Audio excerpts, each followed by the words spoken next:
ಸ್ವಾಮಿ ಮತ್ತು ನೆಲಮಾಳಿಗೆಯಲ್ಲಿ ನೆಲೆಸಿ ಭಕ್ತರ ಹೃದಯವನ್ನು ಸೂರೆಗೊಳ್ಳುತ್ತಿರುವ ಪಾತಾಳ ಆಂಜನೇಯ ಸ್ವಾಮಿ, ಹೀಗೆ ಆ ಪವನಪುತ್ರ ಸ್ವಾಮಿಯ ಮುಮ್ಮೂರ್ತಿಗಳು ಒಂದೇ ಕ್ಷೇತ್ರದಲ್ಲಿ ಮೈದೋರುತ್ತಾ ಭಕ್ತ ಜನರ ಸಂಕಷ್ಟಗಳನ್ನು ಪರಿಹಾರ ಮಾಡುತ್ತಿರುವ ಅಪೂರ್ವವಾದ ದಿವ್ಯ ಕ್ಷೇತ್ರ ಈ ಕಾರ್ಯಸಿದ್ಧಿ ಆಂಜನೇಯ ಕ್ಷೇತ್ರ. ಭಕ್ತಾದಿಗಳು ಈ ದಿವ್ಯ ಕ್ಷೇತ್ರದ ದರ್ಶನ ಮಾಡಿ ತಮ್ಮ ಸಂಕಷ್ಟ ಪರಿಹಾರಕ್ಕಾಗಿ, ಇಷ್ಟಾರ್ಥ ಸಿದ್ಧಿಗಾಗಿ ಶ್ರದ್ಧಾ ಭಕ್ತಿಗಳಿಂದ ಪೂರ್ಣ ಫಲವನ್ನು ಕಟ್ಟಿ ಹರಸಿಕೊಳ್ಳುವ ಪದ್ಧತಿ ಅನೇಕ ವರ್ಷಗಳಿಂದ ನಡೆದು ಬಂದಿದೆ.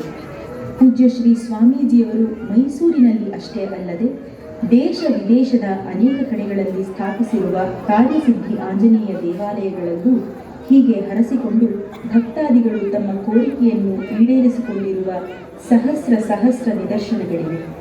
ಶ್ರೀ ಆಂಜನೇಯ ಸ್ವಾಮಿಯ ದಿವ್ಯ ಚರಿತ್ರೆಯನ್ನು, ಅದ್ಭುತ ಮಹಿಮೆಯನ್ನು, ಗಹನವಾದ ತತ್ವವನ್ನು ತಿಳಿದುಕೊಂಡು ಶ್ರದ್ಧೆಯಿಂದ ಆ ಸ್ವಾಮಿಯ ಸೇವೆ ಮಾಡಿದರೆ ಜೀವನದಲ್ಲಿ ಯಾವ ಕಷ್ಟ ಬಂದರೂ ಧೈರ್ಯದಿಂದ ಎದುರಿಸುವ ಮನಸ್ಥಿತಿ ಉಂಟಾಗುತ್ತದೆ. ಇಂದಿನ ಈ ಧ್ವನಿ ಬೆಳಕಿನ ಪ್ರದರ್ಶನವು ಮನರಂಜನೆಯಾಗಿ ಮಾತ್ರ ಉಳಿಯದೆ ಶ್ರೀರಾಮ ಭಕ್ತ ಹನುಮಂತನ ಮಹಿಮೆಯನ್ನು, ಅವನ